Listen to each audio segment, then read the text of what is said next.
Hallelujah, hallelujah, hallelujah. Thank you, Jesus Christ. Worship you, Jesus Christ. Adore you, Jesus Christ, the omnipotent Lord. വീണ്ടും വചനവുമായി വരാൻ സാധിക്കുന്നതിന് കർത്താവിന് നന്ദി പറയുന്നു. എല്ലാവർക്കും സന്തോഷവും സമാധാനവും ആശംസിക്കുന്നു. ഇന്ന് നമ്മൾ വിചിന്തനം ചെയ്യുന്ന വചനഭാഗം വിശുദ്ധ മത്തായി എഴുതിയ സുവിശേഷം 25 അധ്യായം 24 വാക്യം.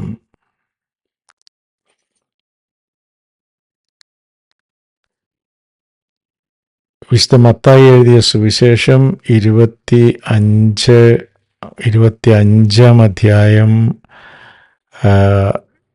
24 മുതലുള്ള വാക്യങ്ങൾ.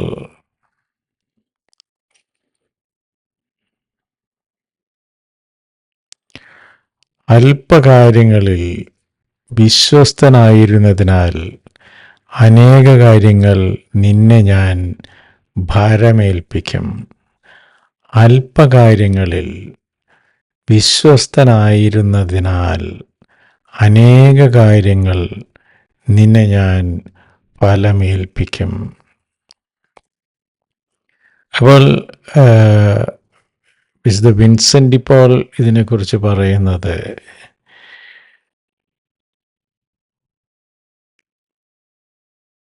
ദൈവം നമ്മുടെ ജീവിതത്തിൻ്റെ സെൻറ്ററിൽ ഉണ്ടെങ്കിൽ ദൈവത്തെക്കുറിച്ച് പറയാനായിട്ട് വാക്കുകളുടെ ആവശ്യമില്ല. നമ്മുടെ പ്രസൻസ് തന്നെ ഹൃദയങ്ങളെ നേടും. ദൈവം നമ്മുടെ ഉള്ളിൽ വസിക്കുന്നുണ്ടെങ്കിൽ, ദൈവാനുസൃതമായി നമ്മൾ ജീവിക്കുന്നുണ്ടെങ്കിൽ, ദൈവത്തോട് ചേർന്ന് നിൽക്കുന്നുണ്ടെങ്കിൽ, വാക്കുകൾ ഉപയോഗിക്കാതെ തന്നെ നമ്മുടെ പ്രസൻസിൽ ദൈവാനുഭവം മറ്റുള്ളവർക്ക് ലഭിക്കും. അപ്പോൾ അല്പകാര്യങ്ങളിൽ വിശ്വസ്തനായിരുന്നതിനാൽ അനേക കാര്യങ്ങൾ നിന്നെ ഞാൻ ഭാരമേൽപ്പിക്കും. ദൈവം നമ്മളെ ഏൽപ്പിക്കുന്ന ഓരോ കാര്യങ്ങളും, ചെറുതും വലുതുമായ കാര്യങ്ങൾ വിശ്വസ്തയോടെ ചെയ്താൽ വലിയ വലിയ കാര്യങ്ങളും കർത്താവ് നമ്മളെ ഏൽപ്പിക്കും. അപ്പം ഞാൻ ഈ വചനം ഇങ്ങനെ പറഞ്ഞ് ഡെയിലി റെക്കോർഡ് ചെയ്ത് പോവുകയാണ്. എനിക്ക് തോന്നുന്നത് 600 റെക്കോർഡിങ്സൊക്കെ കഴിഞ്ഞിട്ടുണ്ട്. ഇടയ്ക്കുള്ളൊരു ചോദ്യം, ഇത് എന്തിനു വേണ്ടി ചെയ്യുന്നു, ആർക്കെങ്കിലും ഇതിൻ്റെ ഒരു ബെനിഫിറ്റ് കിട്ടുന്നുണ്ടോ, അങ്ങനെ ഒരു സെൽഫ് ഡൗട്ടിലൊക്കെ നമ്മളെത്തും. പക്ഷെ ക്രിസ്തു നമ്മോട് പറഞ്ഞിരിക്കുന്നു, നീ മറ്റുള്ളവർ ചിന്തിക്കുന്നൊന്നും നോക്കണ്ട, ഇത് നിന്റെ ഗുണത്തിനാണ്.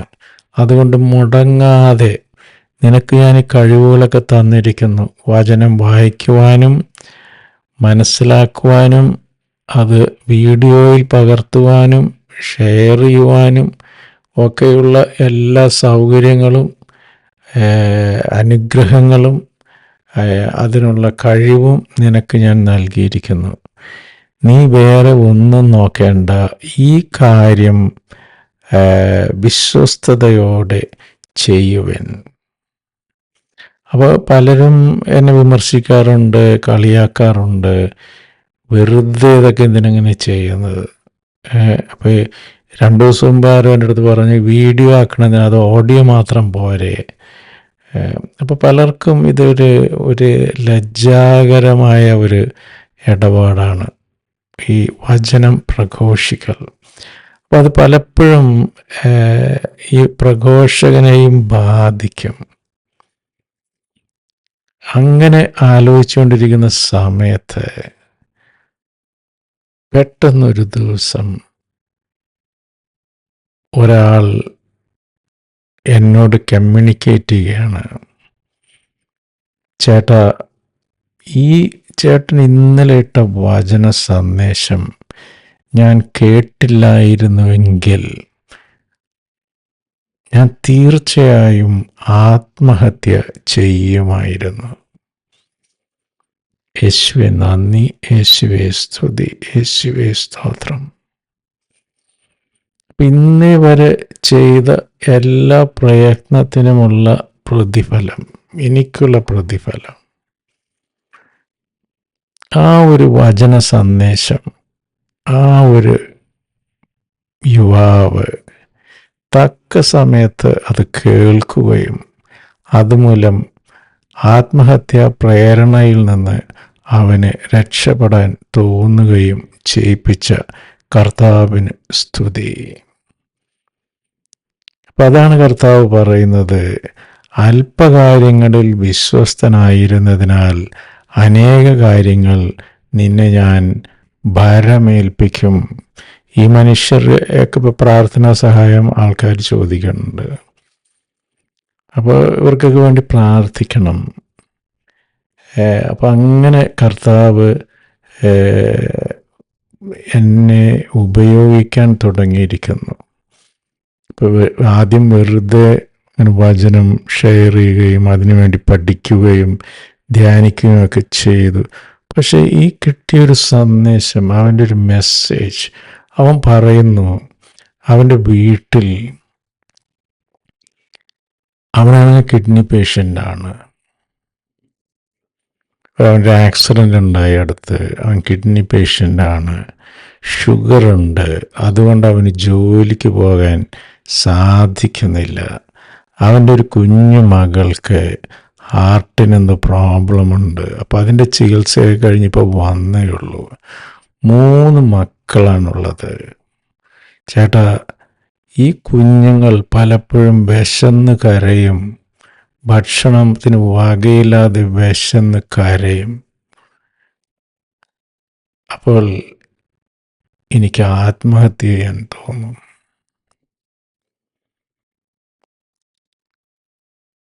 ഒരു വചനം അവനെ അതിൽ നിന്ന് പിന്തിരിപ്പിച്ചു. ദൈവത്തിന് സ്തുതി, യേശുവെ നന്ദി, യേശുവെ സ്തുതി, യേശുവെ സ്തോത്രം.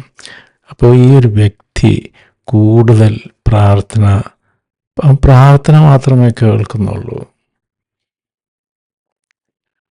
സഹായം ചോദിക്കുന്നു.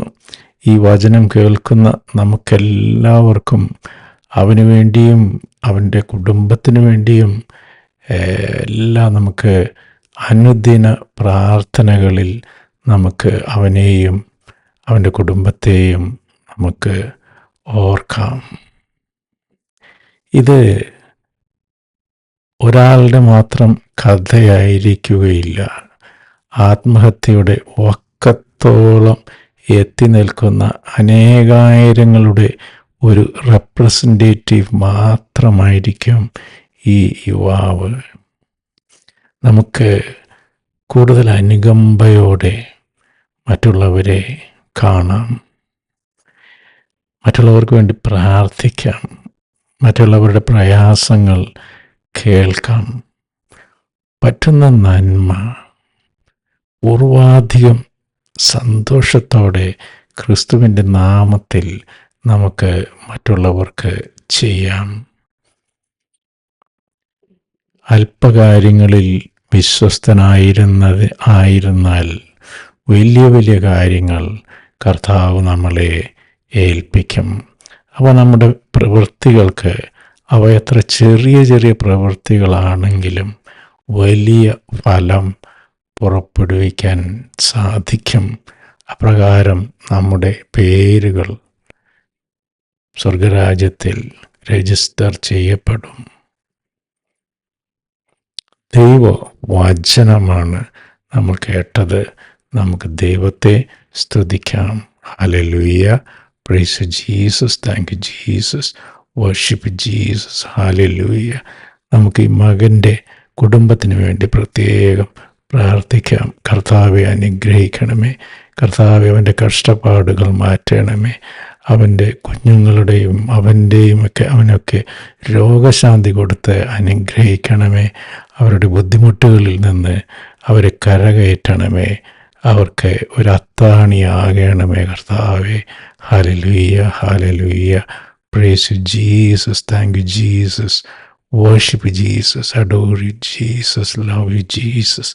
യേശുവെ നന്ദി, യേശുവെ നന്ദി, യേശുവെ നന്ദി. യേശുവെ കുടുംബത്തെ സ്പർശിക്കണമേ. Hallelujah, hallelujah, hallelujah.